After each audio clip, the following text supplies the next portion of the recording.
Good evening and welcome back to Sports Talk ATL. I am Chase Earl, joined by Alex. Or NFL free agency is underway, at least the legal tampering period. I don't even know why they have this legal tampering period. Just let the guys sign.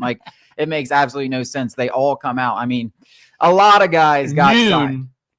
5 of the biggest deals are announced. It's like, how did that happen if there was no tampering? Yeah, of course. And the Falcons are the only team getting Doc's picks because of the whole Kirk Cousins. Such bullcrap. But it doesn't really matter. That's not what we're talking about today because there are a lot of things that happened. And unfortunately, not a lot of them happened that involved the Falcons in a positive manner. Starting off with Grady Jarrett, who was shockingly released. And we say shockingly because we did discuss this potentially on the show. But then there were reports like, hey, both sides want to work this out. They want to stay together. But then you see what happens after the fact. So they release Grady Jarrett. He signs a 3-year, $45.5 million deals with the Chicago Bears, $28 million guaranteed. And you understand why it didn't happen because Grady Jarrett probably heard some murmurs like, yeah, you can get a 3-year, $15 million deal per season. And the Falcons weren't going to give you that. Don't take a pay cut. You still have a market out there. And you understand why this happened once you see that deal with the Chicago Bears. Yeah, this is just a gut punch. There's no other way to put it.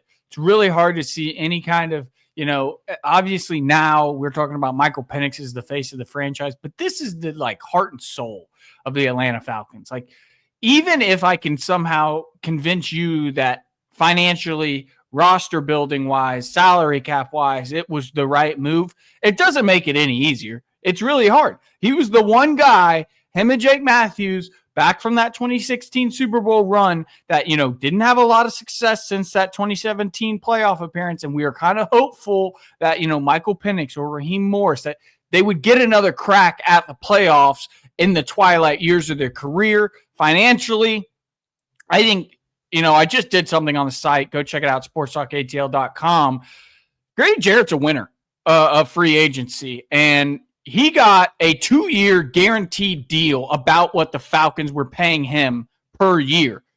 If you're Grady Jarrett at 32 years old, coming off a year further removed from that ACL injury, that's a roaring success for him to get that kind of deal. Whereas the Falcons it sucks, but it was never the right decision to, first of all, let him stay on that $20+ million cap hit, and also pay him that similar deal. It was never good business from the Falcons standpoint. Yeah, I mean, that deal, it's definitely one that it could sour for the Bears. Yeah, there's no doubt about that. But when you have a ton of cap space, you got Caleb Williams. If you had this situation, the Falcons could very easily have the exact same situation 100%. That the Chicago Bears, if they didn't sign Kirk Cousins, you probably don't let Grady Jarrett walk. You're probably willing. You give him that 2-year extension. Yeah, you're probably willing to overpay because you got a guy on a rookie quarterback or on a rookie contract, a quarterback on a rookie contract. So yeah, it's the gut punch of the decision to sign Kirk Cousins, and we're feeling the effects to that. And that moves on to Drew Dalman, right?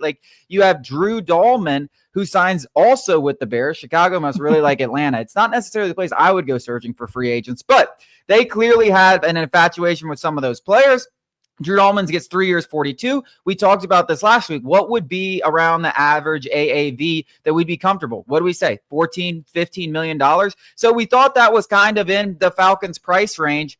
Apparently not. Yeah, I predicted it at the beginning of the offseason being around a 436 or 4 for 48, around $12 million per year with about half of it guaranteed. And then we heard some ridiculously ludicrous statements about him potentially not only being the highest paid guard, but resetting it by $2 million in addition, $20 million per year, which was, we called, bullcrap on the show. I said it to you. I would eat my shoe if he got that much money. Obviously, that was all just Drew Dalman's agent, being worth his weight in gold. I mean, he definitely did his job, but it's another move that, and in hindsight, it might not work out for the Bears. I do think that that's still maybe a little bit of an overpay. Drew Dalman's a good center, not a great center. He's now a top 5 highest paid center, maybe top number 3. Two. Oh, number two. So there you go. He is not the second best center in football, but it's still one of those moves where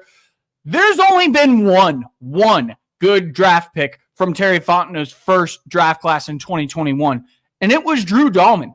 and you just watched him walk out of the door. It's kind of funny because then I'm just going back to the thing that you said about the agent, right? Like everyone was talking about him, like these rumors were coming out, which are being peddled by agents. That's how this works. That's how these guys get inside sources. It's like, oh yeah, say scratch my back up. Yeah, say quid pro quo. Yeah, they say Drew Dalman's getting $20 million offers. That we're actually talking about him becoming the second highest paid center as a bargain. When reality, his market was always at the most probably what we got at the $42 million.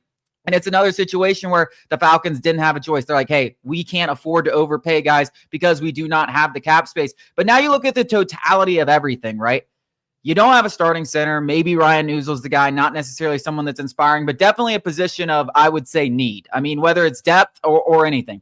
At least competition. But on the defensive side of the ball, and like we haven't even heard anything about David Onyemata, but expectations should be that he's probably going to get cut. I mean, why cut Grady Jarrett and not cut David Onyemata when they both save a lot of money and neither of them were very good? So it's hard to believe, but let's say even with him, you got a big glaring hole on the interior. You got absolutely no edge rushers. You got maybe one that's a starting caliber, and Arnold Ebiketie, and that might be generous. You probably need 2 or 3 guys there. The linebacker position, we'll talk about that. That was our one signing that we got. You feel okay about that, but you need a starting safety. You need a starting corner, probably 2 or 3. I mean, you're talking about 6, 7, 8 starting jobs. And you look at the Falcons, cap space, 10, 15 million, 5 draft picks. It's like, I'm trying to be positive here. I don't know how the hell they are going to make enough moves to put a competent I mean, right now, as currently structured, this defense wouldn't just be the worst in the NFL. It'd be the worst we've seen from the Falcons in probably in my lifetime, which says a lot because we've never been good at defense. That's how bad it is on paper right now. Yeah. And,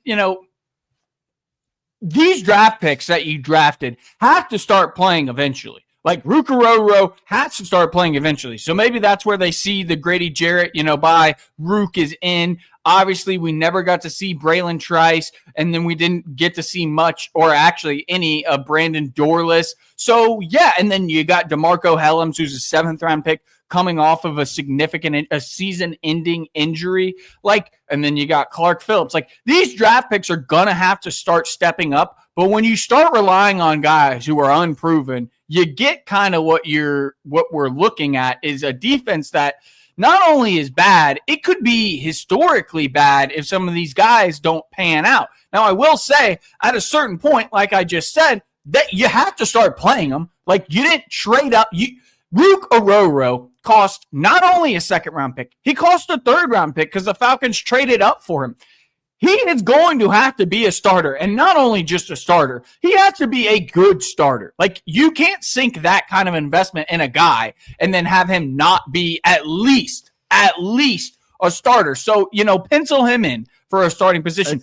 Even thinking optimistically about some of your draft picks, there's still 4 or 5 holes where you're like, well, there's nobody on the roster that can even start right now. Yeah, and I don't disagree with the Rook takes and getting these guys some run because you drafted them in the 2nd and 3rd and 4th rounds, and people were really high on Brandon Dorless, and obviously you really saw something in Rook, and people were really high on Braylon Trice. So that it just brings into question why the hell did they not play? See any playing time? We're talking about a defense last year that was very bad. It wasn't they weren't starting on the Ravens or they weren't starting on the Steelers. They were not starting on the Atlanta Falcons. You think if you're looking towards the future at all, hey, maybe we should give these guys a little run. Maybe they have to take their lumps. That would require foresight, which this team has none of. This team thinks about today and today only. They very rarely, the only time they ever thought about tomorrow, they had already spent $100 million on today and Kirk Cousins and then go, well, what about tomorrow's quarterback? And then drafted Michael Penix. Which kind of brings us to our next topic, which I want to talk about after the break, because after seeing this first wave of free agency and all these guys get all this money and the Falcons not really being active and letting go of 2 key pieces, is there a world where Terry Fontenot and Raheem Morris have kind of been given that word from Arthur Blank that potentially do the smart thing, save up for tomorrow. We're going to take this Kirk Cousins cap hit to the chin and focus on 2026. I don't think it's out of the realm of possibilities. We'll talk about it after the break.